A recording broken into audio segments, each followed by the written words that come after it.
Boruto and Kawaki have both finally matured as Otsutsukis, as it is quite apparent that they have reached new levels of power and have learned their Otsutsuki's abilities. We know a lot about Momoshiki's abilities, but what if I tell you that Kawaki has 8 different abilities that he will awaken from Ishiki's dojutsu? This is what we will be discussing in today's video, the 8 different abilities that are associated with Ishiki's dojutsu.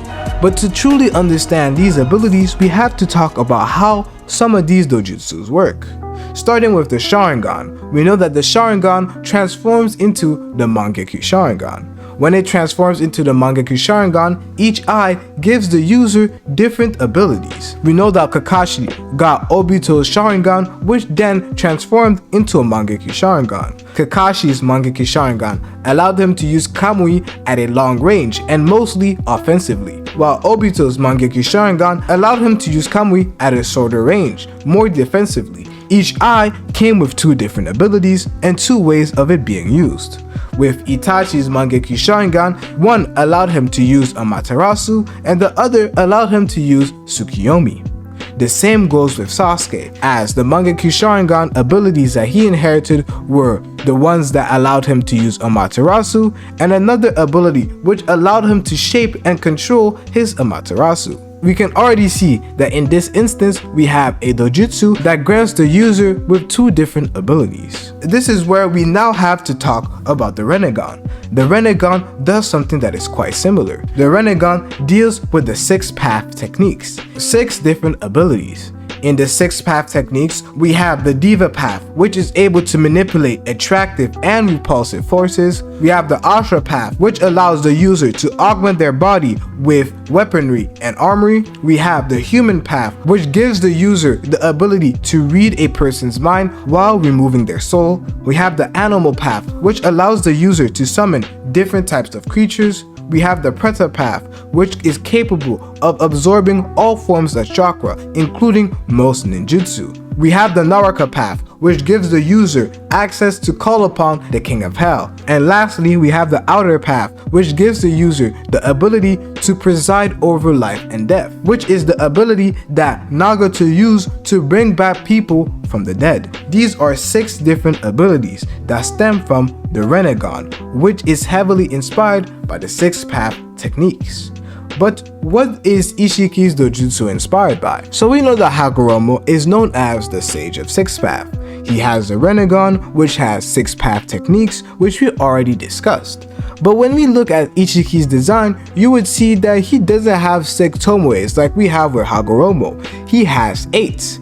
So does this mean that Ishiki is potentially the Sage of 8 paths? Because we know that Ishiki's dojutsu also has 8 different triangles, 8 different tomoes, 8 different triangles. What if it means that he has 8 different abilities that are at his disposal? And let's discuss what these 8 different abilities could end up being. But before we discuss these abilities, I don't know if the order is correct. I am just listing out the different abilities that could be associated with one triangle or the other. The first triangle gives the user the ability to shrink himself. The second triangle gives the user the ability to shrink non-living things. The third triangle gives the user the ability to store things in a place where time doesn't flow, being the Daikokoden. The fourth triangle gives the user the ability to take things out of that dimension, being the Daikokoden.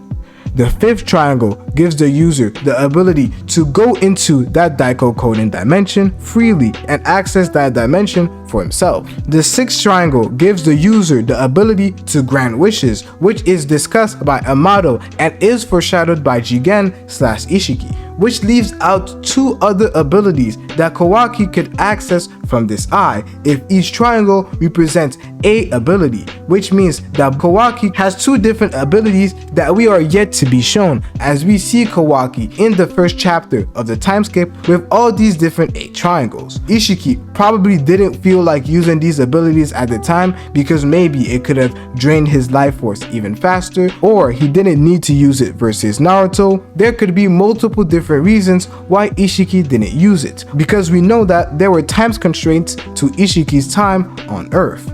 But Kawaki doesn't have these problems, as Kawaki is an even better vessel than Jigen, which means that he should be able to tap into Ishiki's abilities a lot better than Jigen, which is why he was a better vessel and was described as the perfect vessel.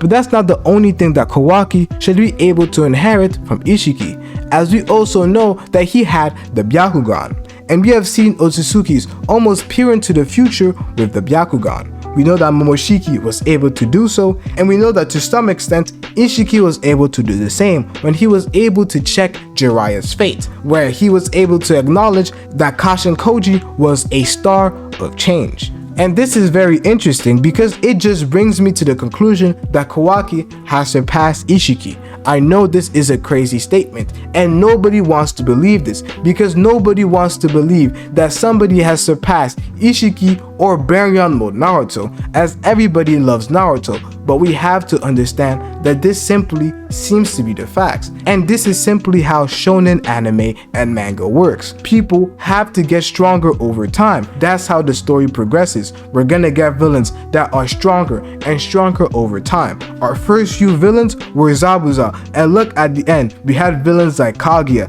The gap was completely different, and this is going to be the same with the Boruto series. We had people like Momoshiki and Ishiki, and when we get into this time skip, we're going to find people that are a lot stronger. People just have to accept this at this moment, as we already see that Boruto and Kawaki are on Ishiki's level. I am convinced of that. And for those who don't believe me, let's just break it down. Let's just explain the basics of how the karma works. The first thing that we have to acknowledge is that Ishiki's performance versus Baryon mode was not Ishiki at 100%. One being that he had time constraints, and two being that he was forced to resurrect in an imperfect vessel. This is very important, as Ishiki never wanted to be resurrected in Jigen because he knew that Jigen was an imperfect vessel, and that's why he waited for Kawaki year after year so that he could become stronger and so that the rest of his DNA was extracted into Kawaki. We know that Amato gave Kawaki pills to make this process take more time, but Ishiki waited that time. Why? Because Jigen was an imperfect vessel. So it only makes more sense that Kawaki would tap into more of Ishiki's abilities because he was the perfect vessel. He was a better vessel than Jigen. So it does make sense for Kawaki to be stronger than the version of Ishiki we saw resurrect in Jigen. And the concept of characters surpassing Naruto and Sasuke is something that has already happened, as we have seen both Boruto and Kawaki surpass Naruto and Sasuke in the Code Arc. And I'm not talking about Naruto with Baryon mode. They did not surpass Naruto with Baryon mode in the Code Arc. I'm talking about Prime Naruto without Baryon mode. Because we have Code who says that he would be able to beat Naruto and Sasuke in a 1v1 by himself. And we have Boruto when he was using the Karma version 2, who was relative to that Code. And Kawaki outright beat Code when he had regained his Karma. For those who don't believe it, we have Boruto and Kawaki who are getting trashed when they did not know how to use Karma at its full extent. But when they were able to tap into their thousands of years of experience from their Otsutsukis, they were able to either be on Code's level or surpass Code. And for those who don't believe that Code is able to take Naruto or Sasuke down in a 1v1, you have to understand that Code is stated to be stronger than Delta. The same Delta who was relative to Naruto, who was stated to be going all out. This does make a lot of sense. They had already surpassed Naruto and Sasuke, which is why the people who were actually going crazy, the people who weren't liabilities, it was Boruto and Kawaki. Boruto and Kawaki had really become the strongest forces of good in the series. Which is crazy that it happened before the time skip, and it's even crazier now that we know that they have gone even further, because threats like Jigen, they seem like fodder nowadays. We were dealing with people who greatly surpassed Jigen, as we have Boruto who stomps on no limiter Code, who was stated to be stronger than Jigen. He was stronger than Jigen, so he had limiters put on him so that he could be underneath Jigen, as it is always wiser for the leader to be the strongest person of the group.